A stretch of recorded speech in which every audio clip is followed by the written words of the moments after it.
Menurut anaknya, Krisna Rama ini akhirnya dieksekusi dengan alasan menjadi orang yang berpendidikan. Bingung kan lu? I say it's evil. I don't know who is it. I never think but Pol Pot is a human being. Oke, kemudian kita udah ngomongin tahayul-tahayul di Thailand. Tema yang menjamin dolar tetap berwarna hijau. Nah, sekarang gue mau ngomongin, ini sebenarnya topik yang sering banget di request. Bang, bahas Khmer Merah di Kamboja. Bang, bahas Pol Pot. Ya udah, kalau gitu langsungnya kita bahas tentang pemerintahan paling brutal dalam sejarah Kamboja di Learning by Google. Kamboja ini menjadi negara berdaulat sejak kepergian Prancis dari kawasan Indochina. Itu sekitar tahun 1955. Terus melewati beberapa konflik sampai akhirnya dikuasai sama rezim Khmer Merah antara tahun 1975 sampai tahun 1979. Kayaknya sebentar ya, cuma 4 tahun, tapi ini tercatat sebagai salah satu pemerintahan paling berdarah dalam sejarah Asia Tenggara.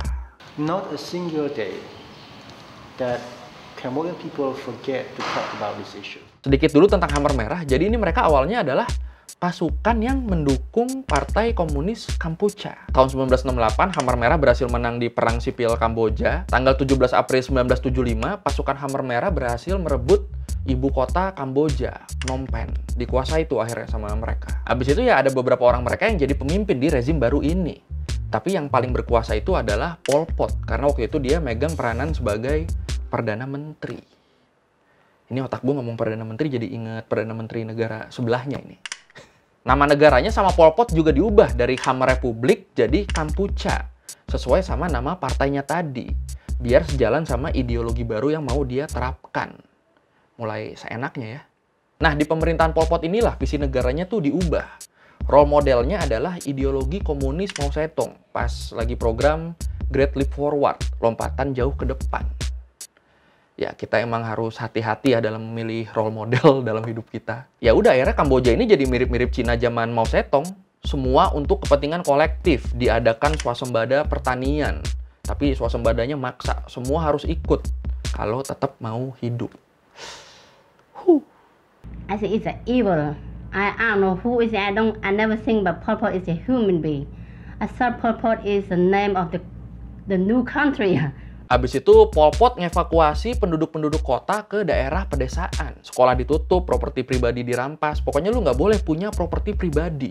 Semua milik negara. Nggak peduli lu di kota kerja apa, lu udah settle di kota, tetap lu harus pindah ke desa. Buka lahan, jadi petani. Kecuali kalau lu punya kemampuan teknis yang wah banget nih. Dibawa lagi tuh lu ke kota. Disuruh kerja di pabrik di sana. Nah, katanya sebenarnya di tahap ini nih, genosida tuh udah terjadi. Terjadi gimana? Jadi mereka nih melakukan long march, pawai dari kota ke desa. Nah, rombongan pawai ini nih di desa-desa pinggiran tuh katanya mereka sambil ngebunuhin anak kecil, orang-orang tua, sama orang yang sakit. Yang ngebunuh-bunuhin ini juga sakit sih otaknya. Just imagine the horrible days these children spent in this blood-stained compound.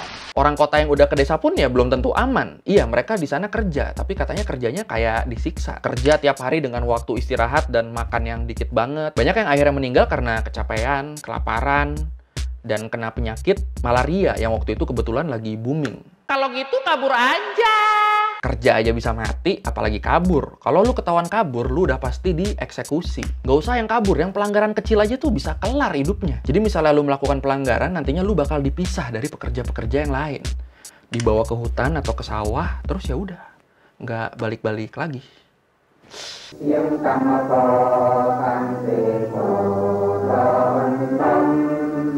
Pokoknya selama pemerintahan Pol Pot ini, semua orang yang dianggap musuh negara pasti ditangkap atau dibunuh. Lu bayangin aja, di pemerintahan ini nih katanya ada lebih dari 150 penjara yang dibangun.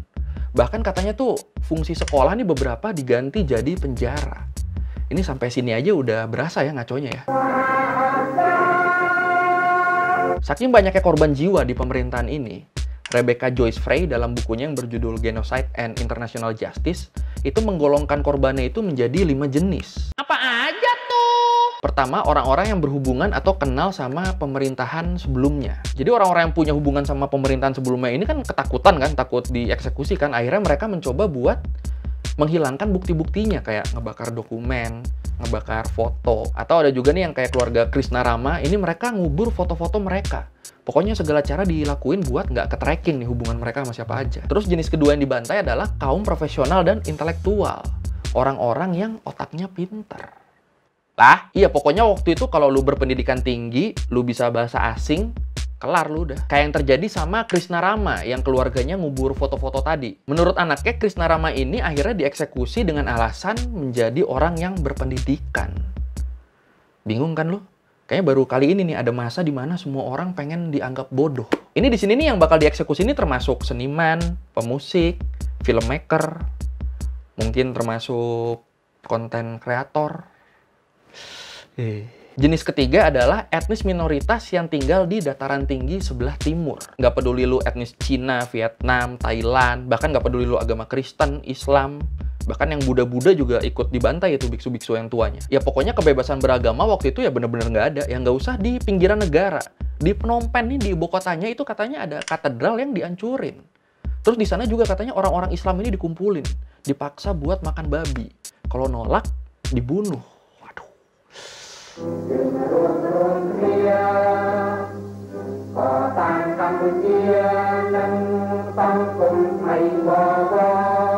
Jenis keempat ini yang tadi udah dijelasin di awal sih.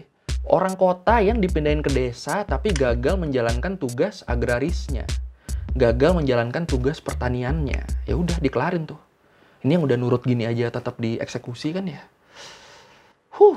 Yang kelima adalah anggota partai yang berkhianat. Bahkan yang jenis ini nih katanya nggak langsung dieksekusi, tapi juga disiksa dulu. Ini kayaknya di Kamboja tahun segitu nggak ada tuh ya istilah menyelesaikan masalah dengan baik-baik. Pokoknya semua bunuh, eksekusi, bunuh, eksekusi. Ini kenapa semua dibunuh begini sih? Ya karena Pol Pot nganggep kalau rezim dia ini sebagai tahun nolnya Kamboja. Jadi semua diriset. Masyarakat harus dibersihkan dari kekayaan, status, dan pendidikan dari pemerintah sebelumnya. Nggak boleh ada yang nyisa berarti nih, jejak-jejak dari pemerintah sebelumnya nih. Ini semua dibunuhin gini, total korban jiwanya ada berapa? Nah ini angkanya ya ada macam-macam. PBB bilang antara 2 sampai 3 juta jiwa. The Cambodian Genocide Program di Yale University bilang korban jiwanya ada 1,7 juta jiwa. Atau 25% dari total populasi di Kamboja pada waktu itu. Banyak banget anjir. Thousands of corpses were found in these mass graves. Tapi ternyata reformasi radikal Pol Pot ini malah bikin Kamboja jadi lemah. Akhirnya di tahun 1978, Vietnam mulai nih menginvasi Kamboja dan berhasil ngerebut Phnom Penh ibu kotanya di tahun 1979. Mampus. Abis itu Pol Pot sama orang-orang Khmer Merah ya kabur lagi ke hutan, balik ke tempat mereka didirikan dulu. Bisa gitu ya? Tapi walaupun udah terpojok di hutan, mereka tetap gerilya melawan pemerintahan baru pada waktu itu. Sayangnya abis itu ada perpecahan di Khmer Merah, ada perebutan kekuasaan. Ya nggak sayangnya sih, bagusnya sih ya. Tahun 1997 Pol Pot diadili sama organisasi dia sendiri, sama Khmer Merah, dan dijadiin kayak semacam tahanan rumah, di penjara di rumah mereka sendiri gitu. Akhirnya tahun 1994 Pol Pot meninggal karena serangan jantung. Tapi banyak juga yang meyakini kalau Pol Pot ini katanya dibunuh sama Khmer Merah. Karena katanya beban tekanan-tekanan ke Khmer Merah itu udah terlalu banyak, akhirnya mereka ngelepas bebannya ini dengan ngebunuh Pol Pot. Katanya, tapi pernyataan resminya sih ya serangan jantung.